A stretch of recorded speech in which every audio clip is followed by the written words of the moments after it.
Y'all, welcome back to Kentucky Fried Wargaming, where two guys who aren't qualified to talk about anything decide to talk about a game with hard math and chance. I'm Joe. And I'm John. And tonight we are carrying on with the colossal task of trying to do a faction focus for every single index release for Warhammer 40k 10th edition.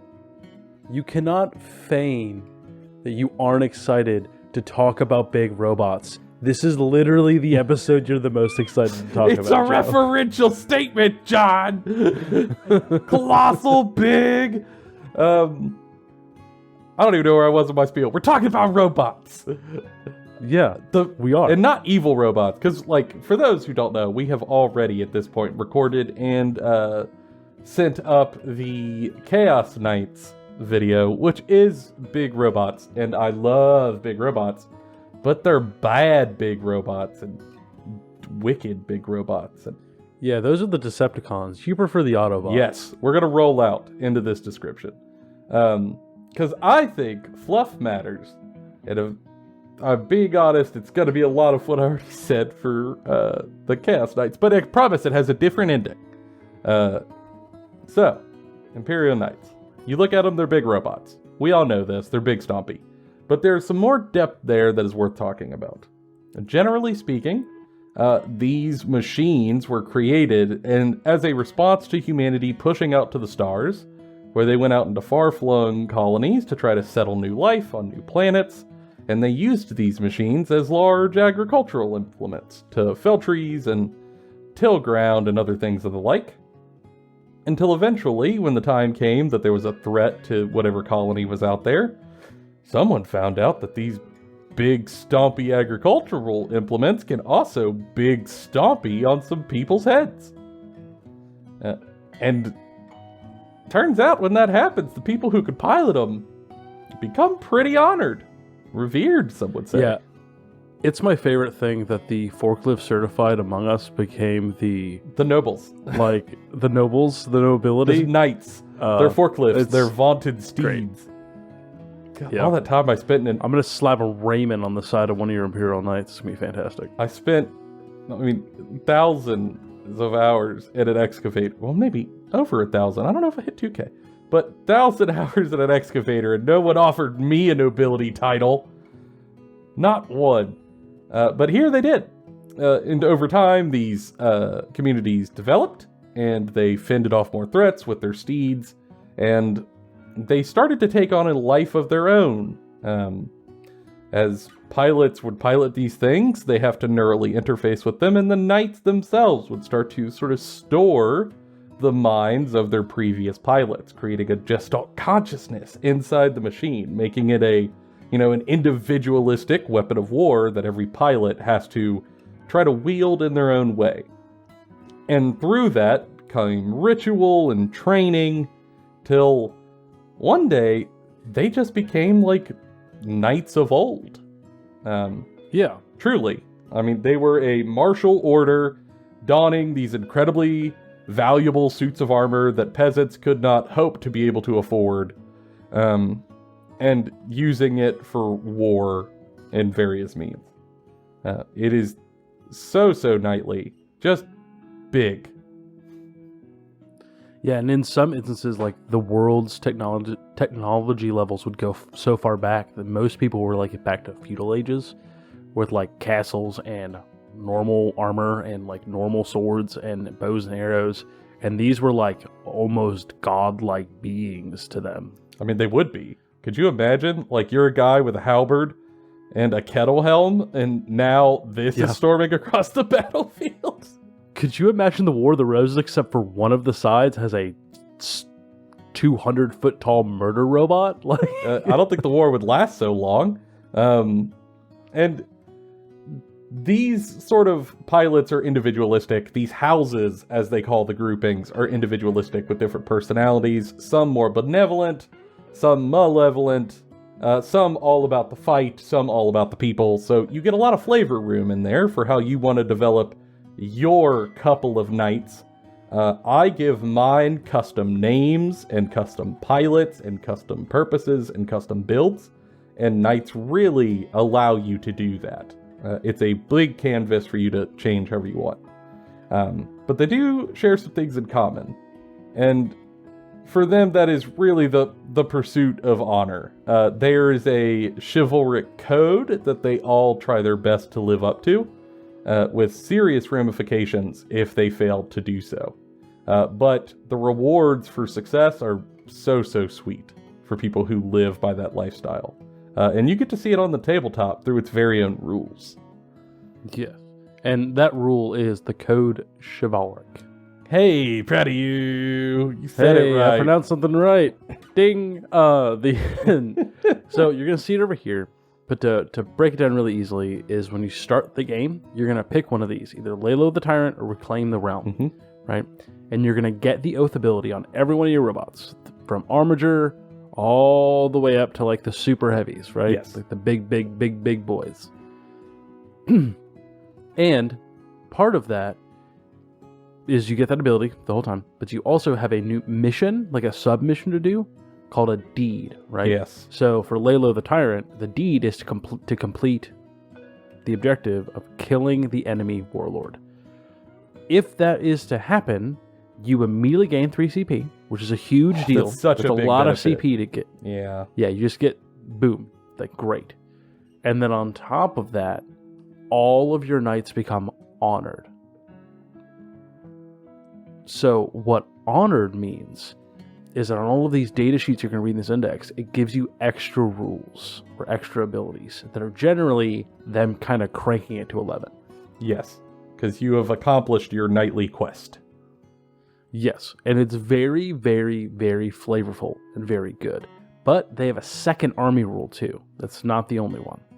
And that second army rule is called bondsman abilities. It's a mechanic that you're not going to directly immediately get a rule for until you go to list building. And what that rule is that if you pick a normal knight that's not an armiger, which the armigers are the smaller knights, many of them have bondsman abilities on their datasheet that they are going to give to a armiger and themselves if they are close together.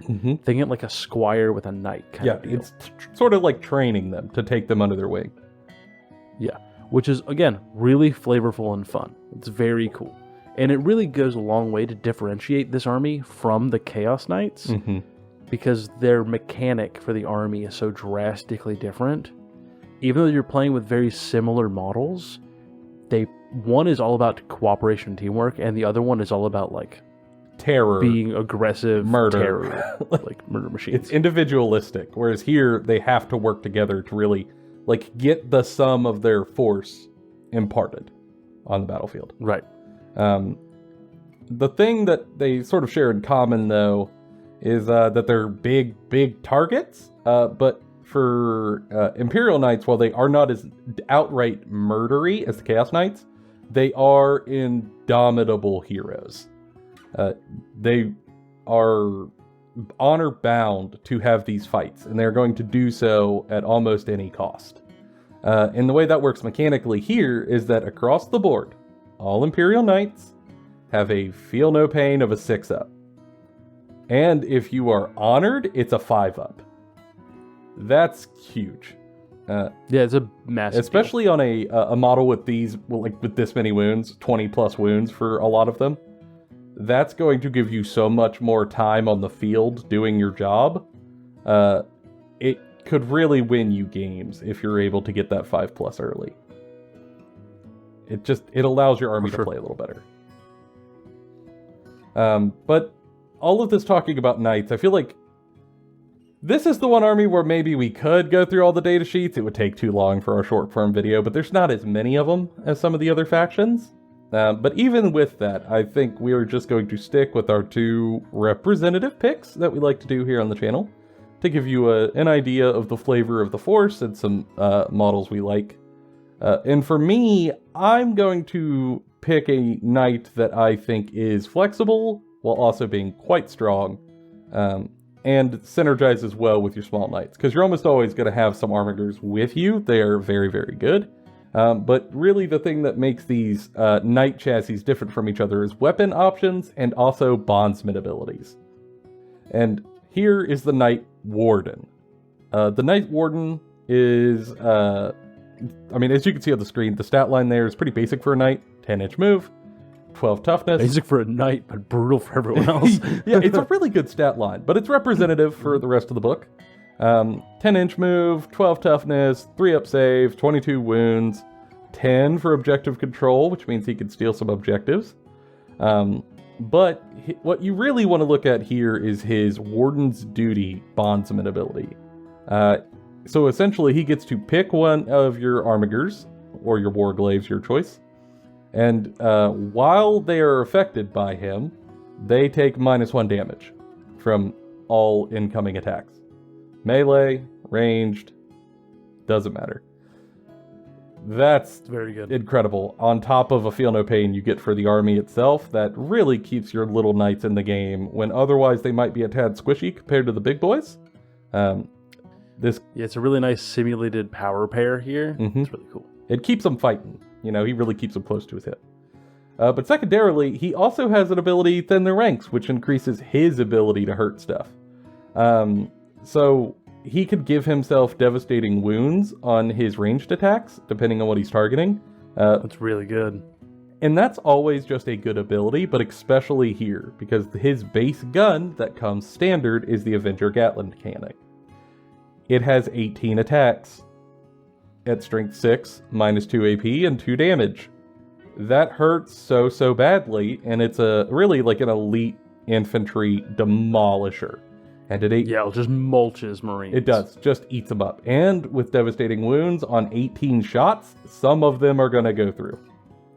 Yes. The dice. Some of them will just be straight mortals. Yeah, the dice are in your favor. You're going to get a lot of mortal wounds out of it, which further punches through armor, which is quite good.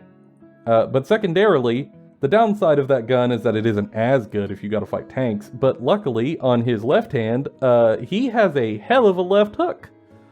He's got the Thunderstrike Gauntlet, and it can do 2 different modes depending on what you need. The weakest of which, his opening jab, is a strength 10. But his Haymaker is a 20.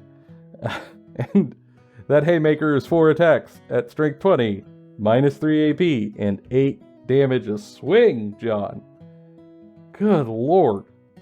Big damage. It's huge. It's colossal. So, like, what I really like about the Night Warden is that, like, he's got that Gatling gun to, like, and obliterate all the little dudes. And if a big thing comes up to try to check him, it might not like how that goes for it. Yeah. And then you combine that with its Warden ability, and I just think it's a really nice all-around pick.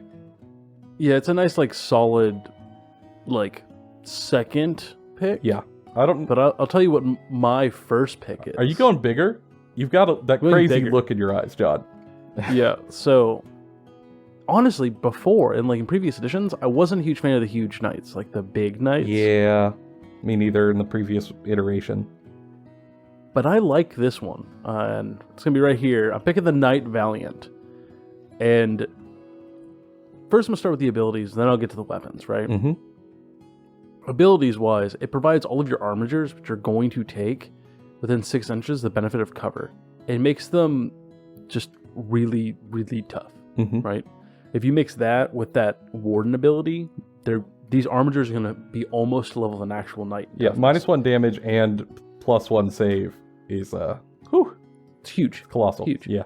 But I think the other ability is really what's key here. Is because your army is going to struggle to keep objectives from massed hordes, or just even with an objective control of 10. If something has objective control of 2 and there's 10 models in that unit, they're going to take it from you. And so the ability to I shot a thing, it now has to take a battle shock test. It means if your enemy brings a big anvil unit, you can make it start taking battle shock tests. It will fail 1, and then all it takes is 1 failure when you have a knight over there for you to steal it back. Yep, because you can't hold objectives when you're battle shocked. Right, and it also lets you shut down stratagems, which will interrupt your opponent's abilities if you're trying to punch through a tough unit. There's a bunch of things that this enables, and your opponent's not going to like it, and it's going to try to kill this thing. And that's going to be really, really hard for them to do, because it has 13 toughness, a 2-up save, 24 wounds, and it's got an invulnerable save of 5 up against range units. And because you're going to be pushing forward with your other knights, this one's going to be a little bit further back. It's unlikely to get into melee as much as the other ones. Yeah. And Now we're going to talk about its weapons. And its weapons are nuts, right? Yeah. The conflagration cannon mulches infantry. It's like a plasma It's got a bunch of- flamethrower on steroids. It's insane. It's got a bunch of like melta-guns and different missile launchers, and those are all cool. You can read them right here. But I want to talk about the Thunder Coil Harpoon. Because that is going to wound most things on 2s. It hits on 2s. And yeah, it's only one shot. But it takes a Lehman Russ and spearfishes it because it doesn't get an armor save and it does 12 damage to it. Like, for a lot of light vehicles, outright kills it. For a lot of other vehicles, almost kills it. And no vehicle, like, just kind of shrugs this off. At the least, it ain't happy. Yes. And, like, even look at its own profile. If it were to shoot itself with this, it would wound itself on 3s, and it would lose half its wounds if it took that. It's really good. Yeah, it's downright painful. The only downside here is that in the previous edition, it wasn't very useful, but if you hit something with a harpoon, you could hook it and yank it to you. Yes. That was flavorful. I get why they dropped it. I wish that stayed. But I liked it. It was like you were going fishing every time you rolled up the board. It's like the ultimate form of noodling, is trying to hook a chaos god. Well, I guess a greater demon? Yeah, greater demon. Yeah. And yank them towards you. Yeah, I did not like this unit in the previous edition of the Knights, but I really think this iteration is much cooler. But if we are sort of making this pitch correctly, maybe you're kind of feeling Imperial Knights. And if you're going to do that, we want to leave you with some practical advice on how you might be able to ease your transition into playing Imperial Knights or trying Imperial Knights. Because this army in particular can be kind of rough to learn. Practical ideas that you could use on the tabletop. My go-to, and I think I said the same thing for Chaos Knights, but I'm going to say it again here because it holds very true compared to playing a lot of other armies. When you're playing a hyper-elite army, especially one that's this elite, movement is key. Yes. It is entirely unforgiving. And a lot of other forces, if you realize, oh, I've mostly stacked on the right side of the board, but my opponent is doing something on the left side of the board, you probably have another unit or two somewhere that can try to divert themselves and go respond to whatever's happening over there. Here, when you only have a handful of units, you might not have anything that's freed up to go handle it. Yeah. So you have to make sure that every single placement and move is doing something for you that's valuable, and that you have a plan of what could maybe come back on the sort of the rebuttal end for your opponent. Yeah, I think my tip is similar, but it has to do with weapon profiles, right? So in this game, you can use each of these different weapons it's attached with to shoot a different target, and knowing how many times and how you should split those weapons up at your opponent is where you're going to win or lose with this army. If you just take like the Knight Valiant, like I was talking about, and shoot everything at one target, you're probably going to kill it. Like, it's probably dead. You're going to overkill it. There'll be pink mist left in the air. Yeah, but then you're looking at maybe like, 10, 12 more units that are staring you down in the face. Whereas if you use the conflagration cannon at a bunch of infantry, you shoot the melta guns at like a light tank, maybe the shield breaker missile launchers at some like something, and then you use the Thunder Coil Harpoon on like a big target, you've now affected 3 units. Mm-hmm. And sometimes you don't even need to kill a unit, you just need to bring it to a damaged state, and if it's damaged, it's going to be less of a threat to you. Especially for infantry, you know, like if it's an elite infantry squad of like 10 termies, that's a threat. But if you, through the conflagration cannon, kill 6 termies, all right, termies aren't gone, but they certainly are much less of a worry. Yes. And that matters, especially in a force like this. We hope that's helpful. And that we've pitched you pretty well on Imperial Knights, because I love them. They're a very weird army, but I like them a lot because it's big stompy robots, and in my faction, good boys who found giant robots. But maybe... You don't have to be shy. You can tell them about your Yeehaw Titanfall. Oh, yeah, as I call them, the Yeehaw Titanfall. Yes. Hell yeah. Agri World, there was a battle, knights fell, the pilot's dead. For lack of a better term, rednecks found their way in it, and now one of them is trying to pilot the thing. And there may be more suits out there to try to get. It's a narrative thing John and I were working on that I love it. I think it would be really fun as like a narrative campaign for a weekend to see if I get my other knights or not. Ooh, that'd be fun. And maybe I'm hunting you as Chaos Knights because I have some in the closet. Oh! Alright. All of my other armies are going in the trash bin. I'm only going to make Yeehaw Titanfall from now on. But if you are less into that, one, shame. Two, I get it. There are other videos on the channel. Maybe there's something over there that's for you. Or if you just got questions and want to know more about this weird little knight story I'm telling that kind of breaks a lot of the norms of knights, put it in the comments. I'm happy to type about it for way too long. Or send any questions you might have to the social medias. We're happy to give one-on-one feedback. For now, that's been all of our opinions. Bonafide, Kentucky Fried. We'll see y'all in the next one.